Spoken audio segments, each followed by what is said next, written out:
श्री निम्बार्क श्री हरिव्यास।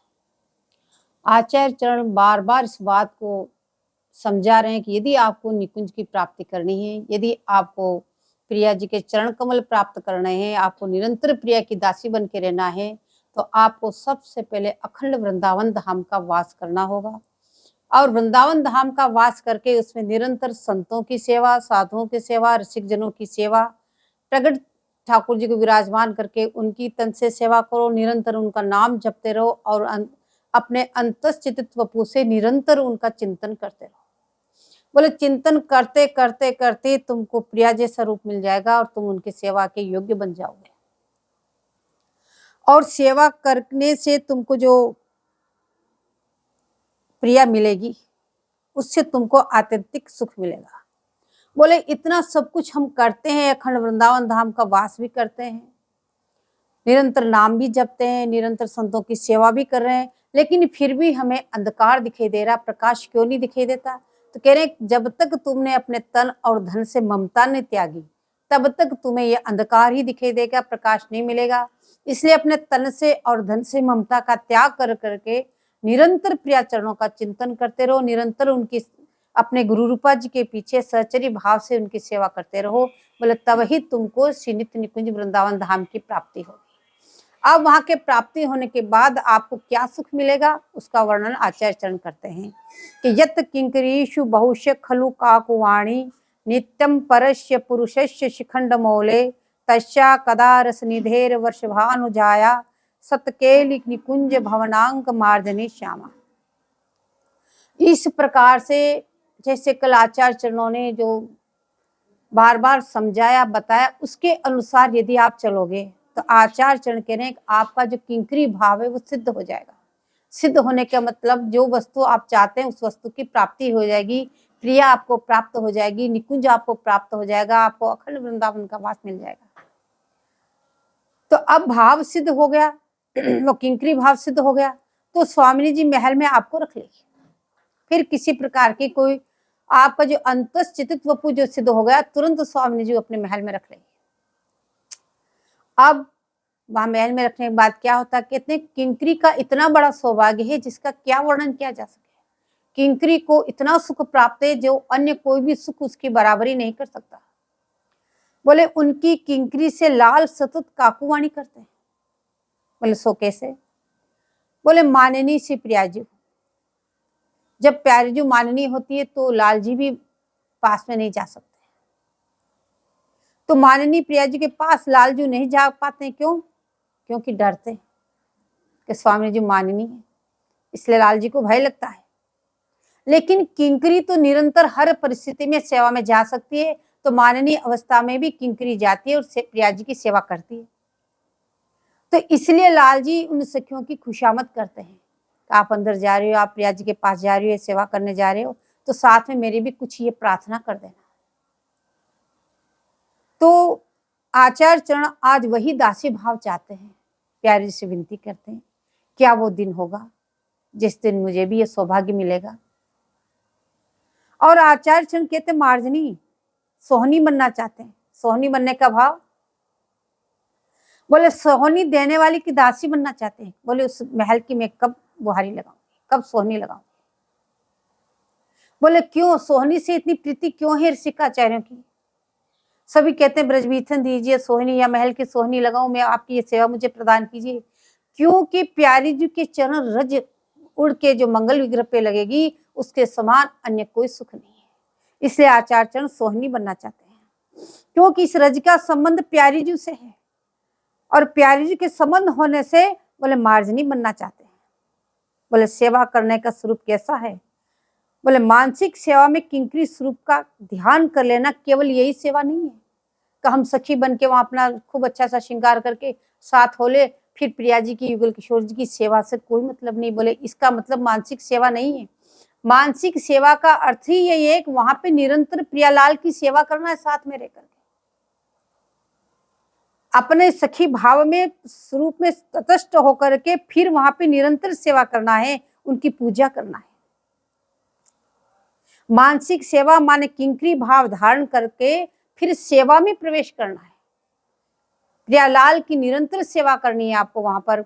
इसका नाम है मानसिक सेवा।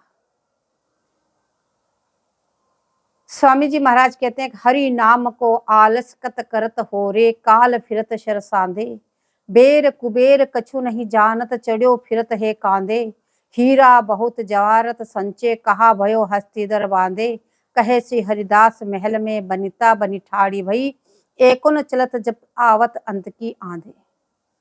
आचार्य चरणिया कह रहे हैं कि क्यों युगल किशोर जी का नाम जपने में आलस्य करते हो, क्या उनका चिंतन मनन करने में आलस्य करते हो, क्यों नहीं तुम निरंतर भाव वपू से प्रिया जी के साथ में रहकर उनकी सेवा करते हो। इस बात के लिए तुम आलस्य किस कारण से करते हो। आचार्य चरण आश्चर्य प्रकट कर रहे हैं। बोले जो वास्तविक कार्य है उसको तुम भुला करके ये दूसरे कार्य करो। क्या तुम इस बात को भूल गए कि काल तीर बांध के चारों तरफ तुम्हारे घूम रहा है, किस समय वो तीर छोड़ दे इस बात का तुम्हें पता नहीं है। वो निशाना साधे हुए किस किस पे वो निशाना साध रहा है। बोले ऐसे तुम्हारे भी सामने वो निशाना साधे हुए किस समय हाथ से उसका तीर निकलेगा और तुम गए। तुम किसके लिए इतने मस्त होके डोल रहे हो। क्यों नहीं तुम ठाकुर जी का नाम करते, भजन करते, क्यों नहीं उनका चिंतन मनन करते, क्यों नहीं अहर्निश निकुंज में रहने का प्रयास करते। बोले तुम जानते नहीं हो, बेर कुबेर कछु नहीं जानत, वो न तो देखता कौन दरिद्र है कौन धनवान है, कौन ना किसी का वहां सबके साथ एक जैसा व्यवहार है। जिसका नंबर आए उसी पे तीर चला देगा। तो इतना धन संचय करके क्या तुम उससे बच जाओगे। बोले इससे तुम्हारे कोई फर्क पड़ने वाला नहीं, तुम इस बात को अच्छी तरह से समझो। बोले तुमने बहुत हीरा जवाहरत जोड़ लिए, बड़े बड़े गाड़ियां तुमने अपने दरवाजों पे खड़ी कर ली, हाथी बांध ली। बोले उससे क्या हुआ, क्या मिला, जरा सोचो उन चीजों से तुम्हें क्या मिला। स्वामी जी महाराज कह रहे हैं बोले महल में तुम्हारी इतनी वनिताएं खड़ी है हाथ जोड़ के तुम्हारी स्तुति कर रही है, लेकिन जब अंत समय आएगा एक भी तुम्हारे साथ नहीं चलेगा। जितना अभी तुम्हें प्रियजन स्वजन संबंधी जो भी कुछ दिखाई दे रहे हैं, जिनके लिए तुम अपने इष्ट को अपने स्वामी जी को भुला करके अपना समय बर्बाद कर रहे हो, वो एक भी तुम्हारे साथ चलने वाला नहीं, न तुम्हारे आगे सुख दुख को पूछने वाला। फिर तुम किसके लिए अपना समय नष्ट कर रहे हो। बोले जरा सोचो। बोले क्यों तुम उनके लिए समय नष्ट कर रहे हो, उससे तुम्हें क्या नुकसान हो रहा है ये जरा सोचो तुम। तो जो वस्तु सदा मन में रही वही अंत में तुम्हारे उदय होगी। अगर तुम निरंतर प्रिया का चिंतन नहीं करते हो, निरंतर निकुंज में रहकर प्रिया के साथ नहीं रहते हो, निरंतर नाम जप नहीं करते हो, तुम संसार के लिए अपना समय खराब कर रहे हो। तो कह रहे हैं कि जो वस्तु तुम्हारे मन में रहेगी, जो तुम सबके अपने स्वजन संबंधियों का जो तुम चिंतन कर रहे हो, मनन कर रहे हो, उनकी सहायता कर रहे हो, तो वो ही तुम्हारे अंत में याद आएगा। जो तुम निरंतर कर रहे हो, हमेशा कर रहे हो, वो तुम्हारे अंत समय में याद आएगा। और जो अंत समय में जो वस्तु याद आती है उसी के अनुसार उसको दूसरा शरीर मिलता है। चाहे तुम कितना ही कुछ कर लो, अंत में जो तुम्हारा चिंतन मनन चल रहा होगा, समझ लेना अब हमारे साथ जाने का समय, तो हमें वही शरीर मिलेगा। अगर मानसिक भाव दृढ़ है तो कोई बात नहीं बिगड़ेगी। अगर तुम्हारा मानसिक चिंतन इतना दृढ़ हो गया, किसी भी परिस्थिति में तुम निरंतर निकुंज में हो, तो कोई बात नहीं बिगड़ेगी। किसी भी समय अंत समय आ जाए, हम उसके लिए तैयार हैं, क्योंकि हमारा चित्त अब निरंतर निकुंज में है, हमें कोई वहां से डिगा नहीं सकता, तो हम वही जाएंगे सीधे। बोले गोवर्धन में एक महासिद्ध महापुरुष महात्मा भजन करते थे, बाबा जी थे, गोवर्धन वाले बाबा के नाम से विख्यात थे। तो उसमें ब्रज में एक योगी आया, और वो योगी आया जो जिसके सामने जाता ठीक उसका मन इसमें क्या चिंतन कर रहा है वो बता देता कि तुम इस समय ये सोच रहे हो, और वो सटीक सही होता। तो कुछ लोग उनको उन बाबा के सामने लगे, बोले हमारे इन बाबा का मन कहाँ है तुम बताओ। उसने काफी कोशिश की, लेकिन वो बाबा का मन कहाँ है नहीं बता पाया, मना कर दिया कि मैं नहीं जान पाया कि इनका मन इसमें कहाँ है। क्यों? क्योंकि उन्होंने निकुंज का भाव और देश तो देखा ही नहीं था, और बाबा का मन निरंतर निकुंज में था। उस योगी ने न तो वो निकुंज देखा न वो भाव देश देखा, तो कैसे जान सकता था। और बाबा नित्य निकुंज में विराजित थे, नित्य निकुंज में अपनी चिंतन मनन कर रहे थे, तो वो इस बात को नहीं जान पाया।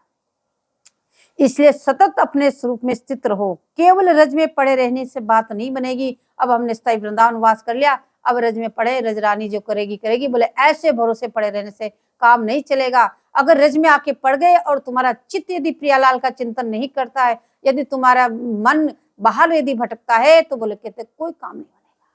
तुम रज में पड़े रहने का लाभ भी यही है कि निरंतर युगल किशोर जी का चिंतन करो, निरंतर निकुंज का चिंतन करो, अपने गुरु रूपा जी के पीछे रहकर निरंतर प्रिया जी की सेवा करो। बोले यही तो, इसीलिए तो वृंदावन में बसे हो, इसीलिए तो तुम वृंदावन में आए, तो ये हमारा निरंतर चिंतन बन जाए। और यहाँ रहकर भी यदि ये प्रयास नहीं किया तो क्या फायदा हो। सेवक स्वांतर भाव विरोधिनी वृत्ति छोड़ दो। बोले सेवक होकर कभी स्वतंत्र हो सकते हो तुम? यदि सेवक होकर तुम अपनी मनमानी करते हो, अपनी स्वतंत्रता रूप से रहते हो, हम तो स्वतंत्र है, हमें कोई कुछ कहने वाला नहीं, अरे तुम्हारे ऊपर तो तुम्हारे गुरु महाराज, तुम्हारे आचार्य, वो आचार्य, वो आचार्य, सबकी आज्ञाओं का अनुपालन करना है। और वो सब क्या कह रहे हैं कि घड़ी पहर पल वृथा न खोवे, निरंतर तुम उनमें उनका चिंतन करो। तो यदि तुम भाव तो तुम्हारा सेवक है, तुम उनकी दासी हो और फिर रहते हो स्वतंत्र, ये तो विरोधी भाव हो गया। जहां तुम स्वतंत्र हुए, अपने स्वतंत्रता से मनमानी करने लगे, उसी समय तुम्हारा दासी भाव गया। क्यों? दासी भाव कभी भी स्वतंत्रता नहीं ला सकता है। तो स्वतंत्र भाव विरोधी वृत्ति को बिल्कुल छोड़ दो। केवल निरंतर ये ध्यान रखो, हम केवल किंकरी हैं, उनकी किंकरी, और हमारा काम केवल उनकी सेवा है। बोले निरंतर इसी भाव में दृढ़ हो जाओ। अब जब आप स्वतंत्र हो ही नहीं, अब आप अपनी स्वामी जी के सर्वथा अधीन हो, अपने गुरु आचार्यों के सर्वथा अधीन हो, निरंतर उन्हीं की आज्ञा का पालन करते हो, निरंतर उन्हीं की सेवा करते हो।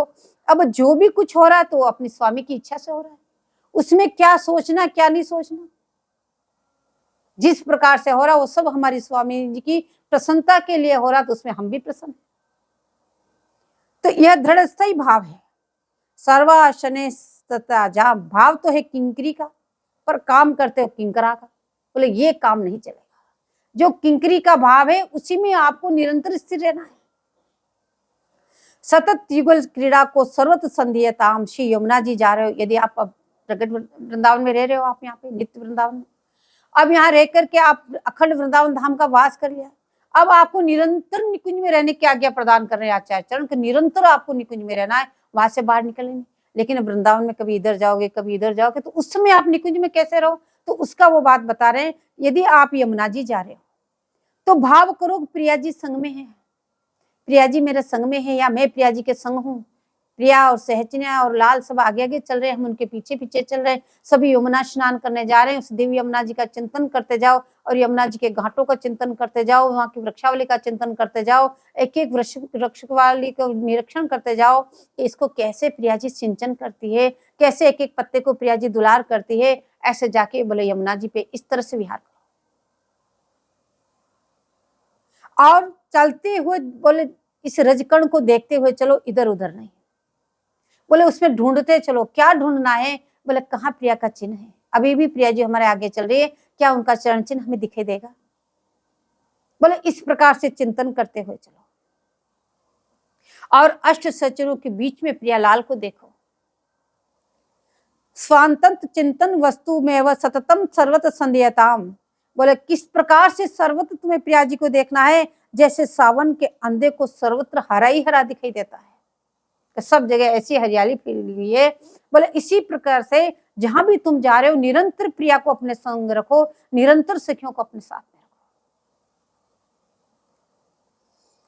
रखो। ऐसे सर्वथा संसार को त्याग कर निरंतर युगल को देखो। यहाँ पे भी संसार को मत देखो कौन क्या कर रहा है, किधर क्या है, भीड़ भड़का हल्ला गुल्ला, बोले गंदगी, बोले कुछ मत देखो। वृंदावन में निरंतर सर्वत्र प्रिया जी को देखो। कोटि जन्मांतरे भी इसी रज में रहूंगा, पर दूसरी वस्तु नहीं देखूंगा, ये दृढ़ संकल्प करो। एक जन्म क्या कोटि कोटि जन्म मेरे बीत जाए, इस वृंदावन के रज में पड़ा रहूंगा, लेकिन इस वृंदावन को छोड़ के अन्यत्र किसी भी वस्तु के सामने ही नहीं देखूंगा, चाहे वो कितनी ही उत्कृष्ट क्यों न हो। ताहक तिरोभावताम। जब ऐसा हो ही जाए तब समझो अब हम सखी भावना करने योग्य हुए हैं। यदि आपके हृदय में इस बात का दृढ़ संकल्प हो जाए, आप निरंतर सर्वत्र प्रिया जी को देखते हैं, यमुना जाते हैं तो प्रिया जी के साथ जाते हैं, परिक्रमा लगाते हैं तो वन विहार करते हुए प्रिया जी के साथ आप परिक्रमा लगाते हैं, निरंतर प्रिया का चिंतन करते हैं। आप बिहारी जी जाते हैं तो मोहन महल में जा रहे हैं, चिंतन करते हुए आ जाए, ठीक बीचों बीच मोहन महल है, वहीं प्रियालाल विराजमान है। बोले ऐसे सबको वहां सखी रूप में देखते हुए, तो अगर ऐसा भाव आपका दृढ़ हो गया और ये दृढ़ संकल्प कर लिया, कुछ भी हो जाए हम रज को छोड़ के बाहर नहीं जाएंगे और न किसी वस्तु को, बाहर की वस्तु को देखेंगे, ऐसा यदि दृढ़ संकल्प हो जाए तो समझ लो हम सखी भावना के करने योग्य हुए हैं। अंतःचितित वस्तु का संधान करते करते जब रम जाए तो मन के भीतर बाहर सर्वत्र निकुंज दिखेगा। बोले जब आप उसमें अंतःचितित वपु में करते करते करते करते जब एकाकार हो जाओगे तो आंख खोलोगे तो भी निकुंज दिखेगा, आंख बंद करोगे तो भी निकुंज दिखेगा। पूरे वृंदावन में सर्वत्र निकुंज निकुंज आपको दिखाई देगा। बोले कैसे दिखाई देगा? जैसे नरहरि देव जी कहते हैं, जाको मनमोहन दृष्टि परे, सो तो भयो सावन को आंदो सूजत रंग हरे, जड़ चैतन्य कछु नहीं समझत, जित देखो तित श्याम खरे, विहल विकल समाहरन तन की घूमत नैना रूप भरे, करणी अकरणी दो विधि भली, विधि निषेध सब रहे धरे, नरहरि दास ते भय बावरे, ते प्रेम प्रभा प्रभय। बोले जिनको एक बार युगल प्रियालाल के दर्शन हो जाए, उसके बाद में तो उसको जैसे सावन के अंधे को चारों तरफ हरियाली दिखाई देती है, बोले उसको इसी तरह से उसको सर्वत्र युगल प्रिया ही दिखाई देगी। चाहे वो जड़ वस्तु हो, चाहे चेतन वस्तु हो, चाहे कुछ भी हो, वो कुछ भी उसको न जड़ दिखाई दे रहा न चेतन दिखाई दे रहा। बोले जित देखता उधर उसको प्रियालाल वो छवि नेत्रों में बस गई, वो हटती नहीं। जित देखो तित श्याम खरे, जिधर देख रहा उधर प्रियालाल उसको दृष्टिगोचर हो रहे हैं और विहल हो रहा, विकल हो रहा है, बार बार उनको कब मिलूं, अपने तन की भी उसको संभाल रही है और उस रूप से छके हुए नेत्र से चारों तरफ उनका ढूंढता डोल रहा है। अब तो क्या करना है क्या अकरना है वो भी भूल गया, करनी अकरणी बोले दोनों विधि वो भूल गया। क्या तो विधि है, क्या निषेध है, क्या करना है क्या न करना है, सब यूं क्यों धरे रह गए। निरंतर अपने उन सजल नेत्रों से निरंतर प्रियालाल को ढूंढ रहा है, देख रहा है चारों तरफ, ये प्रियालाल जाके मिलना चाहता है। बोले नहीं, वो आगे चल गए, फिर आगे चलना चाहता है, फिर इधर आ गए, फिर उधर जाना चाहता है, ऐसे उनको पकड़ना चाहता है, जहां देखे जहां प्रियालाल, जहां देखे जहां प्रियालाल। बोले ऐसे उनकी क्या गति होगी? बोले नरहरि दास ते भये बावरे, जे प्रेम प्रभा पड़े। जो युगल किशोर जी के प्रेम प्रहार में बह गए, बोले वो तो ऐसे बावरे ही बन के डोलते हैं। बोले श्री वृंदावन विलासी युगल के दासोत्सव में स्थित रहो। अब आपको क्या करना है? बोले वृंदावन बिहारी लाल के हम उनके दास, जो दास भाव है आपका, दासोत्सव भाव है, दासी भाव है, बोले उसमें स्थित रहो। क्यों? दासी भाव में हमेशा आप परतंत्र है, स्वतंत्र बिल्कुल नहीं है। आपकी मनमानी बिल्कुल नहीं चलेगी, वो ही चलेगी जो आपके गुरु आचार्य की आज्ञा है, जो अपने युगल किशोर जी की आज्ञा है, जो सखी परिकर आपको आज्ञा प्रदान कर रहे हैं। बोले उसी के अनुसार आपको चलना है, जो रसिक जन आपको उपदेश दे रहे हैं उसी के अनुसार आपको चलना है। बोले अब अपने मन की बिल्कुल नहीं चलेगी, स्वतंत्र होके बिल्कुल नहीं चलना, तब ही आपका भाव पुष्ट होगा। यदि स्वतंत्र हुए तो आप दासी नहीं, आप किंकरी नहीं, फिर तो स्वतंत्र तो मालिक ही होता है, दासी भाव वाला स्वतंत्र हो ही नहीं सकता। तो प्रत्येक कार्य में दोनों को अपने को संग रखो। जो भी कुछ कर रहे हैं आप प्रियालाल को अपने साथ में रखो। भज सखी भाव भाविक देश, कोटि साधन करो को तो न मानत सेव। बोले देखने में प्रकट में तो देह मानव सा, पर सेवा में किंकरी भाव धारण कर लेना। बोले वैसे तो हम चाहे स्त्री हो पुरुष है, मनुष्य जन्म, अब सखी भाव तो अलग ही है, सखी स्वरूप तो अलग ही है, स्त्री भी सखी नहीं, पुरुष भी सखी नहीं, लेकिन इस स्थिति में रह के सखी भाव को कर लेना, बोले कैसे संभव है? तो यहाँ कहने उल्टी भूषण बसन पहिने, भाव सो संयोग, मुद्रा में अंक उल्टे लिख जाते हैं। बोले जो मुद्रा होती है, जो छाप लगाई जाती है, उसमें उल्टे अंक लिखे जाते हैं, लेकिन जब आप मोहर लगाते हो तो सीधे पड़े जाते हैं।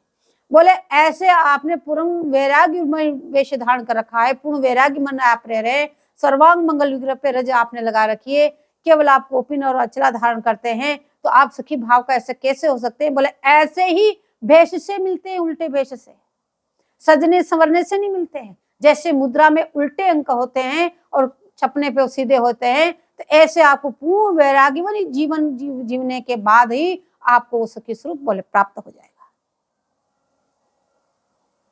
अब वह स्वतः ही किंकरी वपु आपको मिल जाएगा, उसके लिए आपको प्रयास करने की आवश्यकता नहीं। निरंतर आप तो अपनी सखी भाव किंकरी भाव में स्थित रहो। वहां तो केवल देखा जाता दासी भाव की पहचान करी जाती है, ठोक के देखा जाता दासी भाव परिपक्व है। बोले इतना सब कुछ परिपक्व, इसीलिए अंतिम में स्वतंत्र भाव को बताया कि आप निरंतर सखी भाव में लेके आप चिंतन मनन कर रहे हैं, लेकिन इतने ऊपर भी आप यदि स्वतंत्रता को लिए हुए आप चल रहे हैं तो काम नहीं बनेगा। इसलिए आपको कह रहे हैं स्वतंत्रता से काम नहीं चलेगा, केवल वहां तो दासी भाव की पहचान है। बोले ब्रजंगा उन्होंने भाव से ही तूने वश में कर रखा है। बोले ब्रज गोपियों ने बोले युगल किशोर जी को भाव से तो वश में किया, महाराज श्री राम उनका भाव ही तो था। वल्लभ रसिक जी कहते हैं कि महल रस की माती अलिया किसी की कान न करती। बोले जो महल रस की जो रस में छकी हुई जो सखियां हैं वो किसी की भी कान नहीं करती है। बोले वो निरंतर प्रियालाल की दासी है। अलबेली के संग भई अलबेली पहिरे बसन सहाने, अछन अछन पग धरती कुंजन में मगज चढ़े आसमाने। बोले क्योंकि अलबेली प्रियालाल के साथ में रहती है, अलबेलीपन से तो सखियां भी अलबेली हो गई है। बड़े होले होले इस महल में चलती है, चरण धरती है, सांस समझ सुर बोलिए चलिए नैनन की को, लेकिन दूसरे के लिए उनका बोले कहते मगज चढ़े आसमाने। लुलित नव लवंगो दार कपूर पूरम प्रियतमे मुख चंद्रो तवीर्ण तांबूलम खंडम घन पुलक कपोला स्वदयंती मदाशे पर्यतु किमपि दासी वसला कहिर राधा। अब कपूर युक्त बीड़ी एक सखी ने लाल को आरोग दी, तो उसी का आधा खंड तुरंत प्रिया जी ने ले लिया।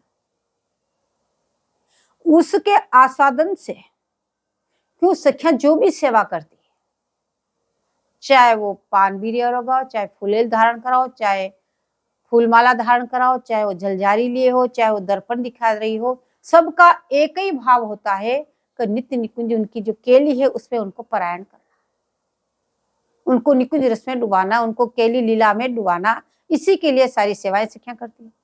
तो सखियां ने जैसे पान बीड़ी आरोगाई तो स्वामी जी ने उसको ले लिया, स्वामी जी आरोगने लगी, तो प्रिया जी के मंगल विग्रह में कंप उदय हुआ। इतनी रीझी उस सखी से, उस सखी के जट गलवहियां दे के और अपने मुखारविंद से उस सखी के मुख में वो पान बीड़ी आरोगा देती है। बोले सखी कितना आनंद आया इसको आरोगने से, तू भी आरोग। इसलिए वे राधा बल्कि अभिमानी हैं, इसलिए वो सखियां का बोले कहते हैं कि मगज चढ़े आसमाने। क्यों उनका आसमान में चढ़ा हुआ है? बोले राधा केवल अभिमानी है, उनके अंदर प्रिया जी का इतना बल है। किंकरी श्री लालजू से कहती है इन गोरी भुजान की छा से तुमने सब कुछ पाया है, नहीं तो क्या थे, तुम तो ग्वारिया थे, ग्वारिया। जब से इस गोरी भुजा की छत्र छाया में आए तब तुम ऐसे रसिक शिरोमणि बन गए, नहीं तो तुम कहां से रसिक शिरोमणि बनते।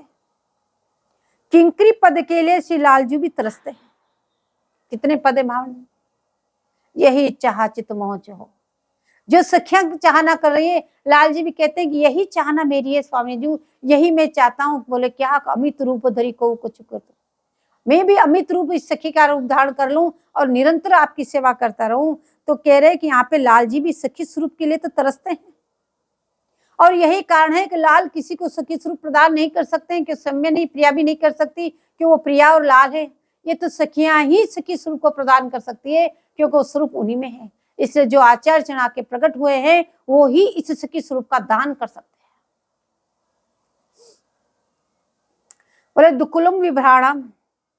अब सखियां सौभाग्य महिमा बड़पन सबका विचार करते करते बोले किंकरी स्वरूप से सेवा करें, अपने सौभाग्य को समझे कि हमारा कितना बड़ा सौभाग्य है, क्या हम इसके लायक थे, इसके योग्य थे। बोले बिल्कुल नहीं, लेकिन एकमात्र हमारे गुरु आचार्यों की कृपा से हमको इसके योग्य बना रहे हैं।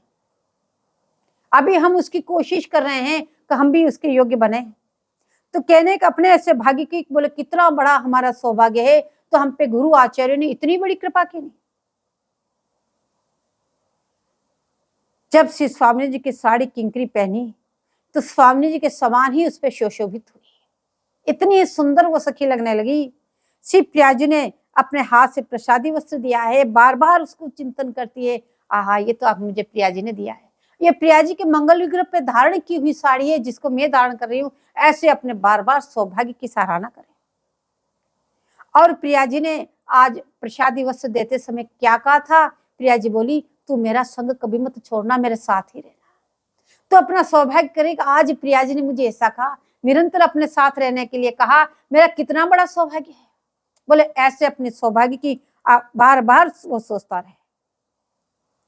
किंकरी को फिर प्यारी जो अपने पास में रख के बोले क्या करती? चतुराई सिखाती है। नई नई सखी है, नई नई कुंज में गई है, तो उसको प्रसादी वस्त्र प्रदान करके उसके अपकार में कह दिया, तू मेरा साथ मत छोड़ना, अब मेरे साथ ही रहना। अब सखी का भी प्रयास है निरंतर प्यारी जी के साथ में रहना, अगल बगल दाएं बाएं पीछे खड़े हो जाना, नीचे से बैठ जाना, किसी को पता ही नहीं चलता। अब निरंतर साथ रहती तो प्यारी जी क्या करती? उसको अब चतुराई सिखाती है। निकुंज की चतुराई भला प्यारी जी के अलावा और दूसरा कौन जान सकता है? तो निकुंज की चतुराई प्यारी जी स्वयं सिखाती है कि सखी तू अब चतुर बन और इस तरह से सेवा कर।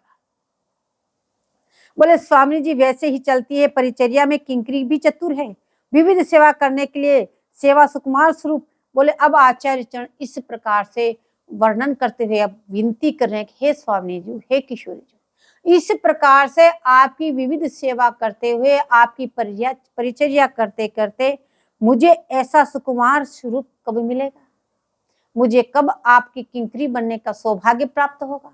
हे स्वामी जी, वो कृपा मुझ पे कब होगी? अब आचार्य चरण बोले कल इस प्रसंग में बताते बताते यहां तक पहुंचे। अब अपनी आंतरिक प्रार्थना में अभिष्ट अभिलाषा उत्पन्न करते हैं।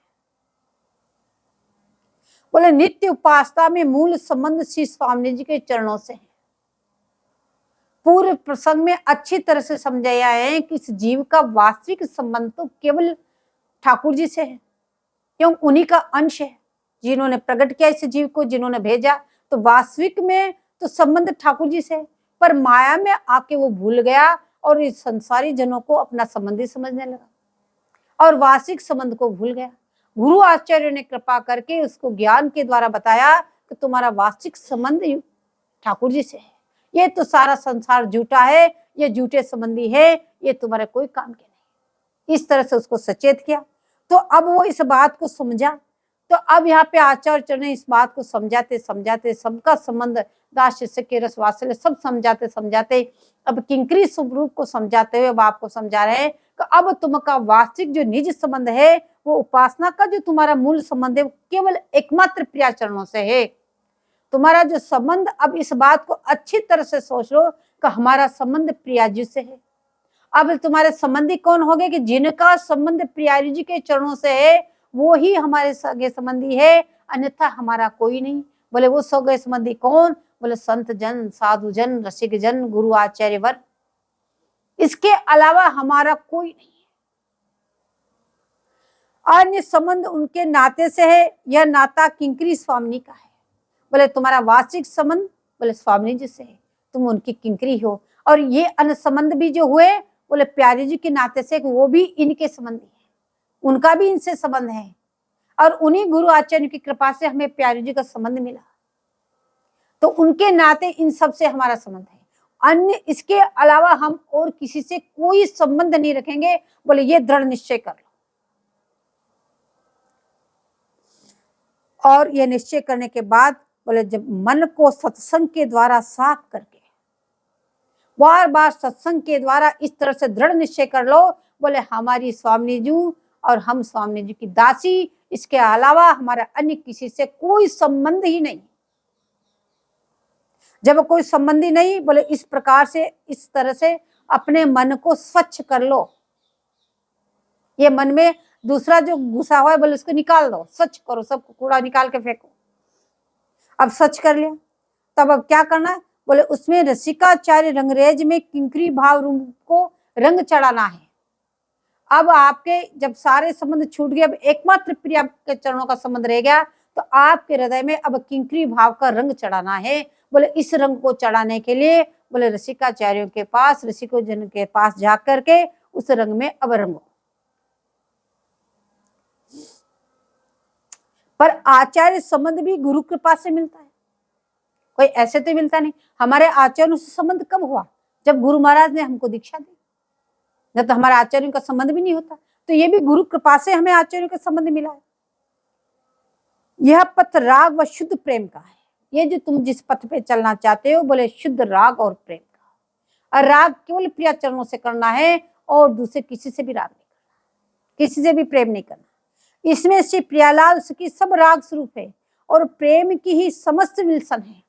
जो भी विल्सन है निकुंज की, सब प्रेम की विल्सन है, सब रागमय है।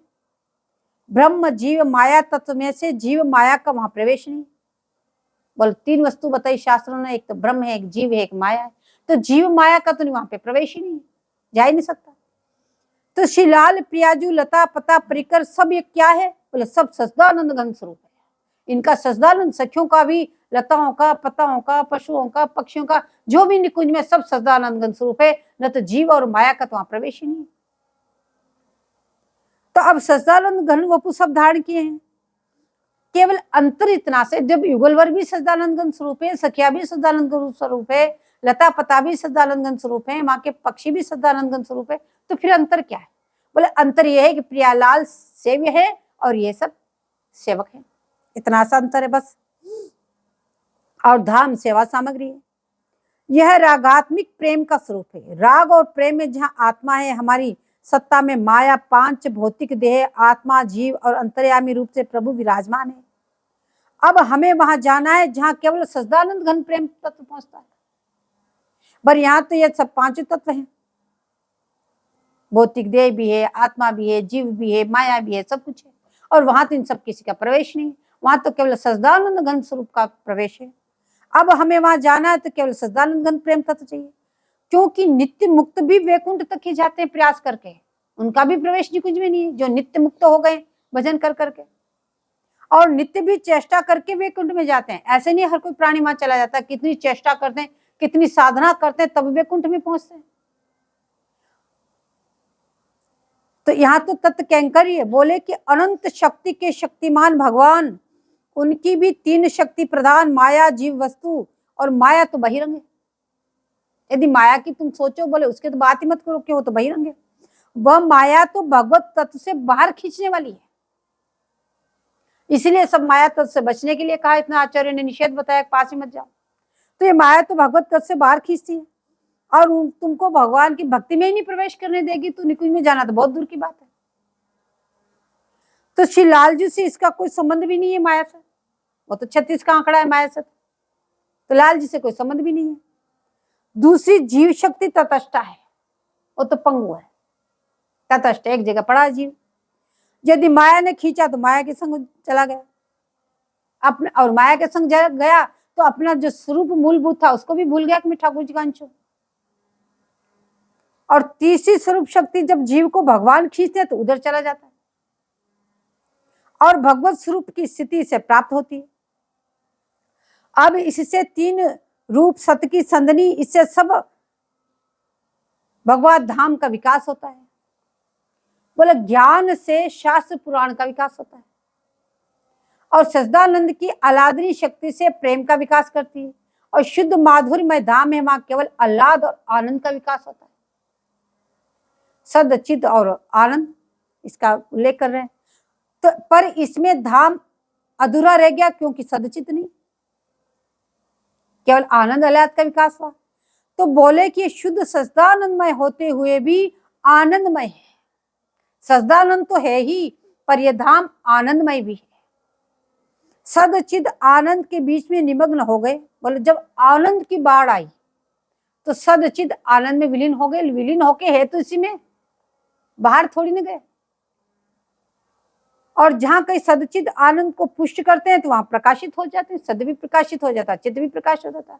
जब आनंद आह्लाद की लहरें उठती है तो सदचित उसमें विलीन हो जाते हैं। और जहां दोनों को आनंद में बाधा दिखाई देती है सदचित की, तो आनंद उसको निकल जाता है सदचित को। बोले अभी मेरी आवश्यकता है। तो यहाँ ऐश्वर्य माधुरी का पोषक है, शासक नहीं है। जो ऐश्वर्य, ऐसा बात नहीं कि वहां ऐश्वर्य नहीं, ऐश्वर्य तो है, लेकिन ये ऐश्वर्य इस माधुरी रस का पोषक है। ऐश्वर्य नहीं तो इतनी सेवा सामग्री ये सब कहां से होगी। लेकिन ये ऐश्वर्य में जो है वो माधुरी का पोषण कर रहा है, उसकी स्वयं की सत्ता नहीं है ऐश्वर्य की। यहाँ पे वो ऐश्वर्य किसी का शासक नहीं है। ये बात हुई वृंदावन धाम की। बोले ठीक इसकी उल्टी बोले अन्य धामों की, वहां पे ऐश्वर्य शासन करता है। वहां ऐश्वर्य प्रधान है, माधुर्य गौण है, और यहां माधुर्य प्रधान है, ऐश्वर्य पोषक है। अब जीव को सेवा में जाना है। ये चीज इससे समझाए कि अब आप सब जीवात्मा, अब सत्संग रूपी वहां जा सकते हैं। अब इस जीव को वहां पे सेवा में जाना तो क्या करना है? तो आचार्य चरण कह रहे हैं कि इस जीव को अब सेवा में जाना है तो तदनुकूल इसको वपु मिलना चाहिए। जैसे सच्चिदानंद घन स्वरूप वहां है, ऐसे ही सच्चिदानंद घन स्वरूप तुम्हें मिलेगा, तभी तो निकुंज में जा सकते, नहीं तो वहां प्रवेश ही नहीं जीव का। तो वह योग्यता मिलती है महत आचार्यों की कृपा से। बोले ये योग्यता केवल महत जनों से आपको मिलेगी, आचार्यों की कृपा से मिलेगी, और कोई भी आपको योग्य नहीं बना सकता। बोले कायिक सेवा में वाचिक मानसिक दोनों का योग है, पर उसमें अगर अंतःस्थित वपु की स्थिति नहीं है तो इसमें देहाभिनिवेश का दोष आ जाता है। बोले आप कायिक सेवा भी कर रहे हैं, वाचिक सेवा भी कर रहे हैं, और मानसिक सेवा भी कर रहे हैं। मानसिक सेवा करोगे तो भी प्रकट सेवा भी करोगे, कायिक सेवा होती रहेगी आपकी। वान वो भी नहीं करोगे तो भी आप माला करोगे, पाठ करोगे, सब कायिक सेवा है। और आप निरंतर वाणी से नाम जपते रहोगे या पदों को गायन करते रहोगे तो वाचिक सेवा भी साथ साथ चल जाएगी। और अंतःस्थित वपु से आपको सखी भावना भी करनी है, लेकिन वहां पे निरंतर आप वहां पे स्थित नहीं रह पा रहे। तो ये ध्यान किस में आ रहा है? अगर वहां नहीं है तो देह में, या देह के तत्व संबंधित जीवों में है, तो देह ही हो गया, चाहे उससे संबंधित है कोई भी क्रियाकलाप। तो देहाभिनिवेश, ये जो दोष आ गया, बार बार देहाभिनिवेश आ रहा है। तो आचार्य द्वारा प्रदत्त किंकरी रूप से जब मानसिक वपु द्वारा निकुंज की सेवा होती है तब वह सेवा युग होता है। इसीलिए आचार्यों से, गुरुओं से, संतों से सेवा लेनी पड़ती है, जिससे कि उनका संबंध तारतम्य तार बैठे। और जो संबंध हो आचार्य द्वारा प्रदत्त जो किंकरी वपु है, बोले वो ही वपु आपकी मानसिक वपु निकुंज सेवा के योग्य बनाएगा। जो आचार्य आपको प्रदान करेंगे, जो आचार्य आपको सेवा प्रदान करेंगे, जो आचार्य आपको नाम प्रदान करेंगे, बोले वो ही आपका वपु वहां पे सेवा में योग्य होगा। देह से सेवा करते हो पर स्वरूप से नहीं, तो यह दास सेवा हो जाएगी। अब तुम शारीरिक सेवा तो सब कर रहे हो, ठाकुर जी की प्रकट सेवा भी कर रहे हो, नाम जप भी कर रहे हो, माला भी कर रहे हो, पाठ भी कर रहे हो, धाम भी आ रहे हो, धाम में भी आ रहे हो अखंड, लेकिन चिंतन कुछ नहीं कर रहे हो। तो बोले ये जो बाहरी सेवा तो दास भाव की है, दासी भाव की नहीं। जो दासता अलग चीज है, दास भाव अलग चीज है। जो पूर्व में आपको दासता समझा के आए वो अलग चीज है, और ये दास भाव कौन सा? दास सख्य वात्सल सख्यादि श्रृंगार, तो ये तो दास भाव की सेवा हुई। अगर आप मानसिक सेवा सखी रूप से नहीं करते तो वह दास भाव संबंधित सेवा हो जाएगी आपकी। तो श्री स्वामी चरण की सेवा और वृंदावन वास बिना किंकरी के भाव के कतई नहीं हो सकता। जब तक किंकरी भाव आपका दृढ़ नहीं है तो न तो आप स्वामी जी के चरणों की सेवा कर सकते हैं, न अखंड वृंदावन धाम का आप वास ही कर सकते हैं।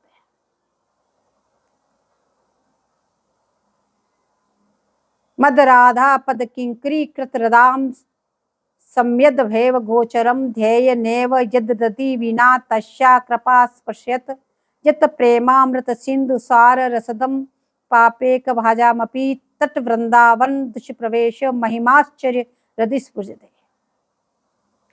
बोले वृंदावन का स्वरूप तो जीव मात्र को दिखाई पड़ता है। बोले आप ऐसी बात कह रहे हो, लेकिन वृंदावन का जो स्वरूप, बोले जो जीव इसमें आता है संसार के किसी भी कोने से, सबको वृंदावन धाम का स्वरूप दिखाई पड़ रहा है। सभी आते हैं, सबको मिल रहा है, तो इसमें क्या आश्चर्य की बात है जो हमको वृंदावन मिलेगा। तो कह रहे पर यह स्वरूप यथार्थ नहीं, यह तो वृंदावन धाम का छिपा हुआ स्वरूप है जो तुम्हें दिखाई दे रहा है। तुमको तो अगर इस प्रकार से करोगे तो यथार्थ तुम्हें वृंदावन धाम के दर्शन होंगे।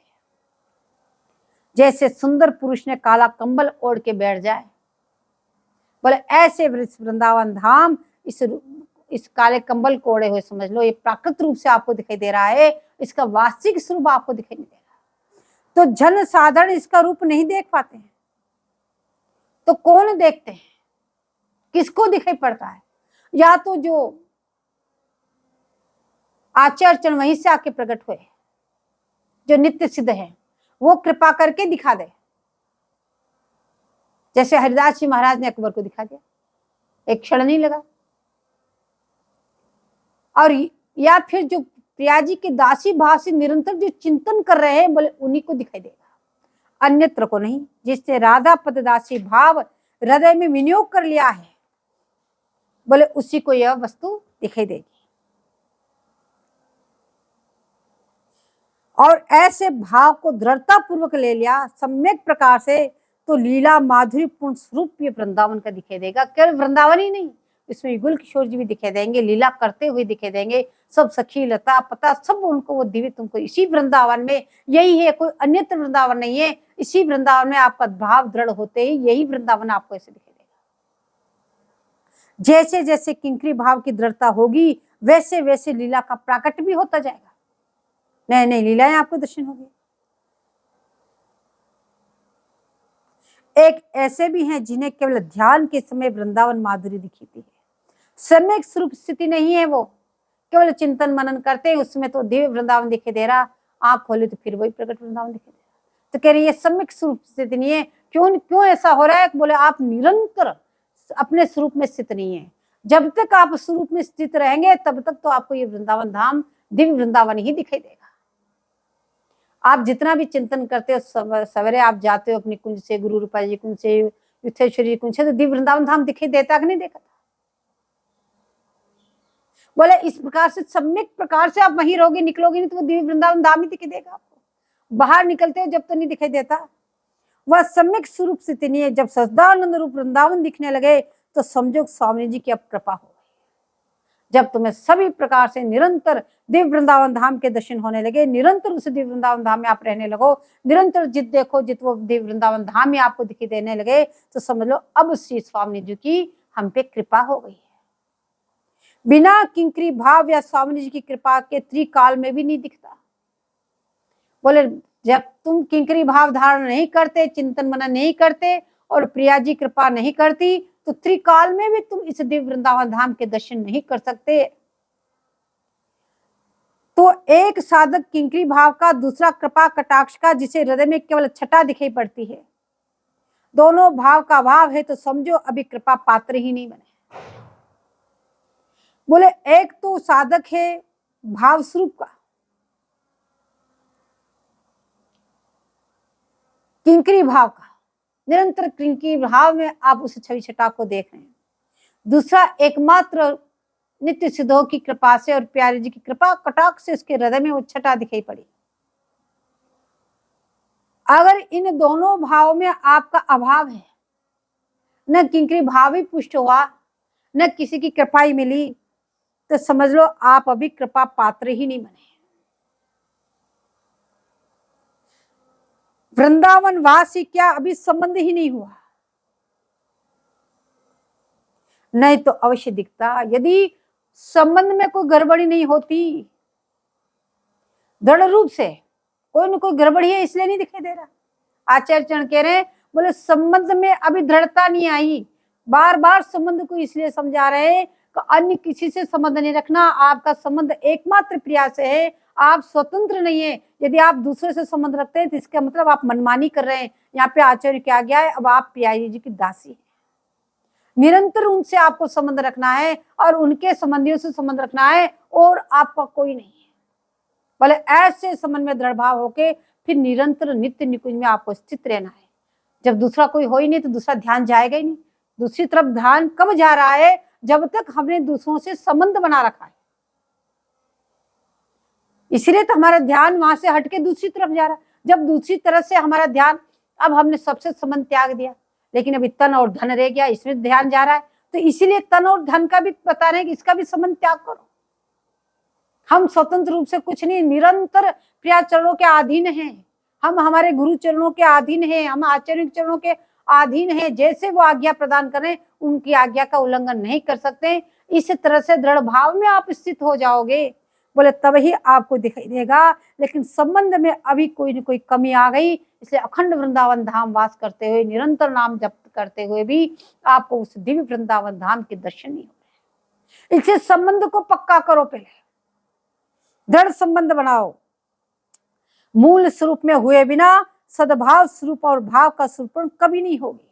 मूल स्वरूप आपका जो संबंध है प्रिया का, बोले उसमें स्थित हुए बिना आपको स्फूर्ति तक नहीं होगी, दिखना तो बहुत दूर का बात। बोले आचार्यों ने मन खेत में बीज तो डाल दिया, अब आचार्य चरणों ने कृपा करके तुम्हारे मन रूपी खेत में सखी भाव का बीज डाल दिया, तुम्हें सखी स्वरूप प्रदान कर दिया, और पर तुमने उसको सींचा ही नहीं, उसे सिंचन नहीं किया, बार बार उसका चिंतन नहीं किया, बार बार उसका चिंतन नहीं किया। सींचना क्या है? बीज डालने के बाद निरंतर उनके चरणों में स्थित हो जाओ, अपने संबंध में दृढ़ रहो। हम प्यारी जी की सखी हैं, सखी भाव से बाहर ही मत आओ। तो सींचा नहीं, तो इससे वह अंकुरित नहीं हुआ। सींचने में कमी आ गई तो अंकुरित नहीं हुआ, या थोड़े दिन सींचा और फिर बंद कर दिया तो थोड़ा अंकुरित हुआ, फिर वहीं कभी बेचारा मुरझा के खत्म हो गया। अब तीसरी बात बताते हैं। पहली बात क्या थी? क्यों नहीं वृंदावन दिखाई दे रहा है? क्यों नहीं आपको प्रियालाल के दर्शन हो रहे? इतना सब कुछ आपने संसार को त्याग करके अखंड वृंदावन वास कर रहे हैं, निरंतर आप अपने जैसे जैसे आचार्य की आज्ञा वैसे वैसे माला कर रहे हैं, पाठ कर रहे हैं, निरंतर चिंतन कर रहे हैं, निरंतर मनन कर रहे हैं, निरंतर आप यथावत सब सेवा पूजा कर रहे हैं, संतों की सेवा भी कर रहे हैं, लेकिन फिर भी आपको अभी तक वो दिव्य वृंदावन के दर्शन क्यों नहीं हुए? अभी तक प्रियालाल की लीलाओं की स्फूर्ति क्यों नहीं हुई? बोले इसका क्या कारण है? बोले संबंध में कमी है। पहला कारण बताया कि आपका कहीं न कहीं संबंध में कमी है। आपने प्रियालाल को छोड़ के अन्य कहीं मन से संबंध जोड़ रखा है, नाता जोड़ रखा है, दूसरों को अपना संबंधी मान रखा है। इसी कारण से आपको इस दिव्य वृंदावन धाम के दर्शन न हुए और न प्रियालाल के दर्शन हुए, न आपको स्फूर्ति हुई। न तो अगर आपका संबंध में दृढ़ता होती तो निश्चित रूप से हो जाती। दूसरा कारण बता रहे हैं कि संबंध, आप कहते हैं कि हमने संबंध भी दृढ़ कर लिया, हमने सब संसारियों से संबंध त्याग दिया, किसी को याद भी नहीं करते हैं, फिर भी हमारा ये दर्शन नहीं हो रहा। उसका कारण तो दूसरा कारण कर रहे हैं, बता रहे हैं, इसका मतलब आपने उसका सिंचन नहीं किया, निरंतर प्रियालाल के साथ रह के निकुंज में चिंतन मनन नहीं किया, आपने प्रियालाल की चिंतन के द्वारा सेवा नहीं की। अगर ये दूसरा कारण भी ठीक है और आप फिर भी आपका हृदय दर्शन नहीं हुए, तो तीसरा कारण बता रहे हैं, तीसरी बात बताते हैं, हृदय तो तुमने उन चरणों में लगाया नहीं और दमड़ी चमड़ी में लगाया। तुमने सब कुछ चिंतन भी कर रहे हो, मनन भी कर रहे हो, संसार को भी त्याग दिया, सब कुछ कर दिया, अखंड वृंदावन धाम का वास कर रहे हो, लेकिन तुमने अपने इस मन चित्त को निरंतर प्रियालाल के चरणों में लगा के, चमड़ी का मतलब तन और दमड़ी का मतलब पैसा, बोले अपने तन और धन में मन लगा रखा है, इसलिए प्रियालाल के आपको दर्शन नहीं हो रहे, इसलिए आपको इस दिव्य वृंदावन धाम के दर्शन नहीं हो रहे हैं। बोले इतना सब कुछ त्याग करने पर भी, और बोले चमड़ी और दमड़ी में जो मन लगा है उसको वहां से हटाना पड़ेगा। बोले ये दूध चित्तई का लेश भी नहीं, वहां पे सब कुछ बर्दाश्त है, लेकिन ये दूध चित्तई का लेश नहीं। चित्त एकमात्र प्रिया चरणों में, दूसरी जगह चित्त जाना ही नहीं चाहिए। तो साधक सोचे तो क्या करें, पैसों को छुए नहीं। बोले ऐसा तो काम भी नहीं चलेगा, शरीर है जब तक उसकी भी जरूरत है, कि और चीज तो सब कुछ वो कर लेगा, लेकिन जहाँ चमड़ी दमड़ी का आता तो भाई शरीर को भी स्वस्थ रखना है उसको, और पैसे की भी जरूरत है। बोले शरीर को स्वस्थ रखो, ठीक है आप सब कुछ करो, लेकिन प्रधान युगल किशोर जी की सेवा होनी चाहिए। ऐसे नहीं शरीर में लगे ऐसा बनाओ, ये खाओ, ये पियो, ऐसे स्वस्थ रहेंगे, ये करो, और भजन जी सारा छूट गया। आप भजन करोगे तो आपका शरीर अपने आप पुष्ट रहेगा, आपको उसकी चिंता करने की आवश्यकता ही नहीं पड़ेगी। और पैसा है तो जैसे प्रियाजी ने दिया उसमें संतोष रहो, जितना चाहे उतना खर्च, कितना बचा, कितना क्या गया, कितना, बोले उसमें कतई चित्त मत लगाओ, कितना कम हो गया अब इसको बराबर कह, बोले बिल्कुल सोचे मत, जैसे व्यवस्था होगी। बोले राखी भरोसो कल ही आया इस प्रसंग में, तो पोषे हैं श्यामा, जो जो आवश्यकता होगी तो प्रिया जी पूरी कर देगी। और आप सोचते हैं हमारे मन में इच्छा है लेकिन आवश्यकता पूरी नहीं हुई, इसका मतलब वो आवश्यकता निश्चित रूप से आपके भजन में बाधक है, इसलिए प्रिया जी ने उसको आवश्यकता को पूरी नहीं होने दिया, तो ये तो हमारे लिए और मंगलकारी हो गया। तो ये दूध चित्तई बिल्कुल नहीं चलेगी। तुम दूध चित्तई को लेकर वहां कैसे पहुंचोगे? एक तो तुम उनके किंकरी बन गए, अब तुम स्वतंत्र नहीं हो, फिर दूसरे में चित्त लगा दिया अपने तन और धन में, उतना सब कुछ परित्याग करके यहाँ आके सब बराबर हो गया, किया न किया बराबर हो गया। तो कह रहे इसमें से मन निकालो। पर यदि तुम आजीवन के लिए रज की शरण ग्रहण कर लो तो वृंदावन अपनी कृपा से तुम्हें भूखे नहीं रहने देंगे। बोले जब हम चमड़ी दमड़ी के पीछे नहीं भागेंगे तो इसमें हमारा कार्य कैसे चलेगा? क्या खाएंगे, क्या पिएंगे, क्या करेंगे, क्या वस्त्र पहनेंगे। अगर तुम आजीवन हम वृंदावन धाम की शरण नहीं छोड़ेंगे, ये दृढ़ व्रत करके वृंदावन में आ जाओगे, तो वृंदावन धाम तुम्हारा पोषण करेगा, तुम्हें कभी भी भूखे नहीं मारेगा। तुम्हें जो चीज चाहिए सारी तुम्हें अगर उचित समझेंगे उस चीज की निश्चित रूप से वो पूर्ति करेंगे, तुम्हें कभी तुम भूखे नहीं मरोगे। यदि प्रेमामृत रस दान करने वाले हैं, वृंदावन धाम प्रेमामृत रस का दान करने वाले हैं जो कोई नहीं कर सकता। पिया लाल का प्रेम रस का दान एकमात्र श्री वृंदावन धाम कर सकते हैं, अन्य कोई नहीं कर सकता। जो इतने बड़े दाता हैं, कोई साधारण वस्तु नहीं है, जो इतने बड़े दाता हैं, तो क्या उनकी शरण में, ऐसे वृंदावन धाम की शरण में आने के बाद बोले उसकी राज रखने के लिए, प्रेमामृत सिंधु स्वरूप श्री स्वामी जी की सेवा के लिए किंकरी वपु केवल रज की शरण लेने से वृंदावन धाम ही तुम्हें दे देंगे। इससे तुम्हारा काम केवल किंकरी का है। निरंतर किंकरी भाव में स्थित रह करके बोले प्रिया जी की सेवा करो और किसी की भी चिंता करने की आवश्यकता नहीं।